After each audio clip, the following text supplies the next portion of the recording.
agree. Though, Tiffany, that we rely so much on an adversary to make most of our goods? Listen, whether it bothers me or not is irrelevant. I'm dealing with reality. It's important, though. It is important, but Why this is what it is. Why does it have I present to you Scott Jennings' latest victim, Tiffany Cross. More on her in a bit. to be the reality that we are dependent on so many things to come out of our biggest adversary in the world? They are the enemy, and we should not be dependent on them. But no, they are not our enemy. They're our biggest trading partner. And if we they've got earth minerals and you don't. They're the enemy. Right. But listen, us. but like it or not, sure, Michael, they are our biggest trading partner. And if we were to manufacture iPhones here, iPhones would cost $3,500. The American people are not going to tolerate that. We have one of the highest standards of working conditions here. I don't think that we can say, forget you, China. They So it's literally. okay. So you're okay. strategic Hold on, interest? sure, Michael. Yeah, So go you're ahead, Scott. okay.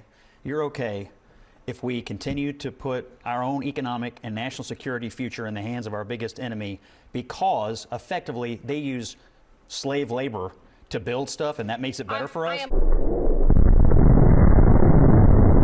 That is terrible. I am 100% not okay with that, but I'm dealing in the reality of what is. Do you want to change it? But we need to I change it. absolutely want to change it. That's what we're I trying to don't know that changing it means isolating us on the global We're not. stage. You cannot just go and say, I like it, it's mine now. It doesn't work that way. Well, that is what they're trying to do. And in this new world order, yeah, absolutely. When they're looking at Greenland and say, I like it, I want to take it for mine, that is a very colonized. You have said you are pro. I have never ever said we're going to go to Greenland and quote colonize it or steal it. That's You're not crazy. a member of government, so you're irrelevant at that point. I'm talking about the president of the United States doing You got fired from your job. You can agitate. You got fired from your job. You can agitate.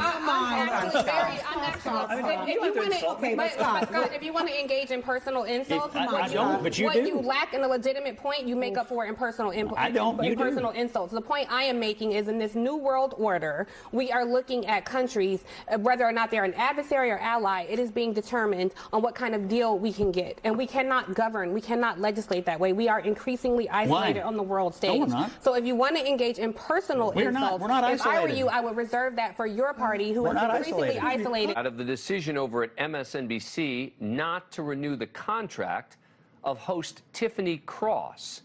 According to a wide range of critics, it wasn't her history of incendiary commentary, her over-the-top rhetoric that got her show, The Cross Connection, taken off the air. No, it's because Tiffany Cross is a woman of color. Most MSNBC shows finished in a solid second place behind Fox News. Cross's show finished third behind both Fox and CNN in the total ratings category and in the advertiser-coveted 25 to 54 demographic. And her ratings were less than half of what her predecessor, Joy Reid, drew in the same time slot. And her ratings were less than half of what her predecessor, Joy Reid, drew in the same time slot. Look, it's not always a sinister agenda. You got fired from your job. You can agitate.